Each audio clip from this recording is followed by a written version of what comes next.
नमस्ते। India news के digital platform पे आपका स्वागत है। मैं हूं अमलेश सिंह। बात करें अगर सिंदूर सिंदूर शब्द इस समय ज़्यादा चल रहा है। ऑपरेशन सिंदूर आपने नाम सुना होगा। ऑपरेशन सिंदूर जो है ये क्यों सुर्खियों में आया ये भी आप जानते होंगे। नहीं जानते हो तो हम आपको बता दें।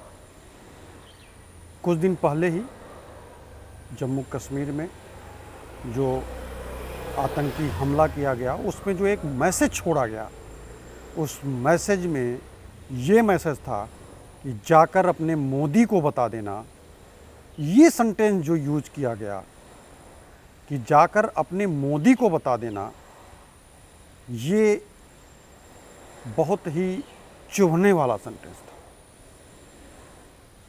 ये जब मोदी जी के कान में गया कि जाकर मोदी को बता देना, तो मोदी जी ने एक विशेष रणनीति तैयार की उन आकाओं के लिए कि जिनके जरिए ये मैसेज छोड़ा गया था इंडिया को। उस मैसेज का जवाब समय समय पर दिया गया, कई राउंड दिया गया, कई तरीके से दिया गया। नतीजा ये हुआ कि बीच में अमेरिका को भी इंटरफेयर करना पड़ा। फिर इनके आकाओं का पता नहीं लगा, आकाओं के कई घर नस्तानाबूद कर दिए गए।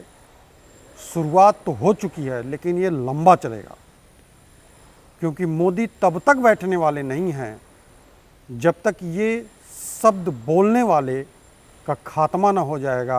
उनके ट्रेनिंग सेंटर से लेकर के उनका वजूद मिटने तक की कंडीशन ना जाएगी। रही बात पनाह देने वालों की, जो एक लकीर है, उस पर भी मोदी साहब ने ठान लिया है कि जो पनाह देगा उसको भी ये अंजाम भुगतना पड़ेगा, चाहे वो कोई भी हो, चाहे वो विश्व लेवल का कोई भी हो, चाहे कहीं से भी मौसम मैसेज आ रहा हो, किसी भी तरीके से आ रहा हो, लेकिन इस मैसेज देने वाले कौम को योगी बर्दाश्त नहीं करेंगे।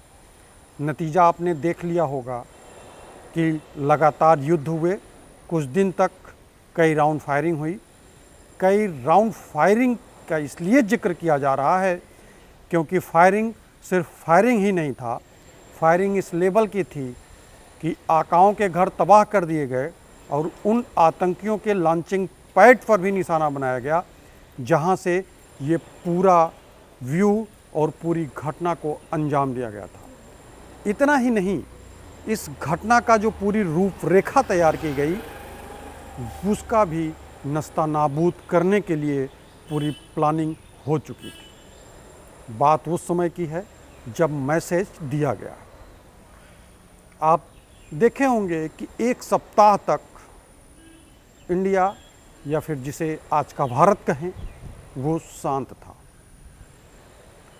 कोई रिएक्शन नहीं दिया गया। जब रिएक्शन दिया गया तो मोदी साहब का पहला संदेश बिहार की धरती से आया कि उस सिंदूर का बदला एक एक करके लिया जाएगा। प्लान तैयार है, अंजाम भुगतने के लिए आप अलर्ट हो जाइए। नतीजा कुछ ही घंटों के अंदर सामने आया। लॉन्चिंग पैड उड़ाए गए। लॉन्चिंग पैड के जरिए पूरा संदेश जो दिया गया वो भी साफ था। आतंकियों के ठिकाने को खोज करके उड़ाया गया। 9 से 12 लॉन्चिंग पैड ऐसे थे जिनको ध्वस्त किया गया। कुछ बड़े नामचीन जो अपने आप को बनते थे आतंकी आका, उनका भी नस्तानाबूद हुआ। उतना ही नहीं, आपने देखा हमारी सेना का पराक्रम, जो किस तरीके से ऐसे ऐसे घटना को अंजाम दिया कि सोचने पे मजबूर हो जाएं कि कोई इस तरीके से बदला लेता है क्या। इनकी समस्याओं का जो एक टोटल ग्राफ था, उस ग्राफ को इस लेवल पर शांत किया गया कि आप खुद हैरान हो जाएंगे कि कैसे शांत हो। रही बात दूसरा, जब ऑपरेशन सिंदूर का फर्स्ट पार्ट जो शांत हुआ, उसके बाद मोदी साहब सेना के बीच में गए वहाँ से मोदी साहब ने एक कड़ा संदेश दिया कि ये जो द्विपक्षीय वार्ता है कश्मीर को लेकर के, इस पे हम कोई समझौता नहीं करेंगे, किसी तीसरे आदमी का इंटरफेरेंस बर्दाश्त हम नहीं करेंगे। तीसरा आदमी किसे हम कह रहे हैं ये आप भी जानते हैं, तीसरी किसी कंट्री का आपसी मुद्दा है, आपसी मुद्दे को हम सुलझा लेंगे।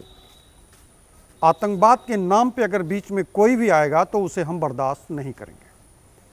और एक साफ संदेश था पूरी कंट्री के लिए कि आप इसमें मध्यस्थता न करें तो ज़्यादा बेहतर होगा, क्योंकि दर्द अगर हमें हुआ है तो उस दर्द के लिए इंजेक्शन कहाँ लगाना है, उस बीमारी को जड़ से कहाँ से ख़त्म करना है, ये हमारी सेना जानती है। इस सेना का पराक्रम आपने देखा। और संदेश ये भी था मोदी जी की तरफ से कि ऑपरेशन के तहत जो ब्रह्मोस इस्तेमाल किए गए, देसी तकनीकी के जो मिसाइल इस्तेमाल की गई इस घटना में, वही काफ़ी है। अभी तो कई ऐसे अस्त्र थे जिसका भारत ने इस्तेमाल किया ही नहीं। ये मोदी साहब ने साफ संदेश दिया कि आप सावधान हो जाइए, हम किसी के सुनने वाले नहीं हैं और न ही कोई बीच में आएगा। आएगा का मतलब आप सीधे समझिए कि न्यूक्लियर डील के नाम पर इस आतंकवाद को हम बर्दाश्त नहीं करेंगे। अमेरिका को साफ संदेश था कि अमेरिका इस चीज़ से भी अलर्ट हो जाए कि किसी तरीके का न्यूक्लियर डील की जो धमकी या न्यूक्लियर डील का जो एक मैसेज दे करके इस तरीके की घटनाओं को रोकने का प्रयास न किया जाए। जो ज़मीन हमारी है उसे हम लेके रहेंगे, नहीं छोड़ोगे तो भी मुझे आता है कैसे लेना है।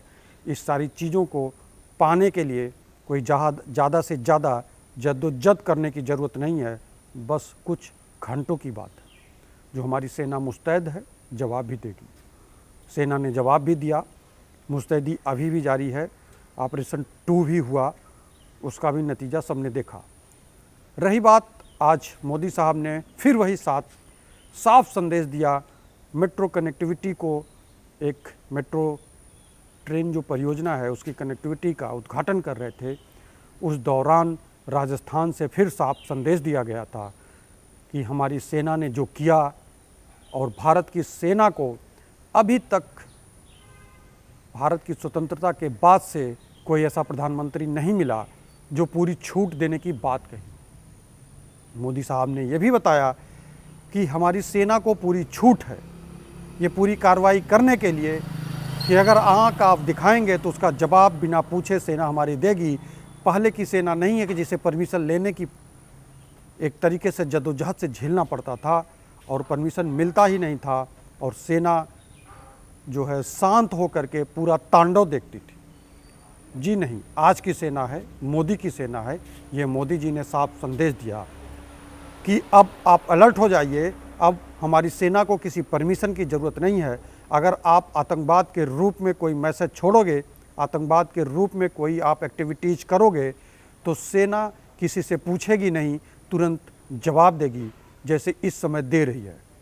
तो ये इंटरनेशनल मैसेज जो है, ये बहुत बड़ा मैसेज है मोदी साहब का कि भारतीय सेना एक तरीके से जवाब देने के लिए तैयार है और हर स्तर पर तैयार है।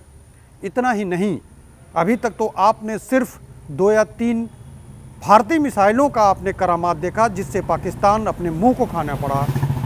पाकिस्तान की जो है एक गिड़गिड़ाहट अंतर्राष्ट्रीय लेवल पे भी देखने को मिला। तो ये आप मत समझिए कि ये युद्ध विराम है, ये युद्ध विराम नहीं है, ये अल्प विराम है। और अल्प विराम के बाद अगर आतंकवादियों की तरफ से कोई भी एक्टिविटीज़ होगी तो बिना पूछे उसका जवाब भारतीय सेना देगी, और किस लेवल पर देगी इसकी झलक, इसकी झांकी देख चुके हैं। तो मोदी साहब का जो एक इंटरनेशनल मैसेज है, ये क्लियर है कि हम आतंकवाद को किसी न्यूक्लियर डील के नाम पर बर्दाश्त नहीं करेंगे। किसी भी इस तरीके की भावनात्मक भाषा का इस्तेमाल कर युद्ध को रोका नहीं जा सकता।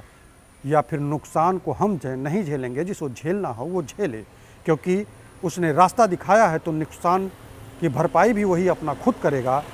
हमारे हिस्से की जितनी ज़मीन है वो हम लेके रहेंगे, क्योंकि ये हमारी द्विपक्षीय वार्ता की बात है। इसमें हमें किसी तीसरे की इंटरफेरेंस की ज़रूरत नहीं है। फिलहाल अभी तक के लिए हमें दीजिए इजाज़त। नमस्कार।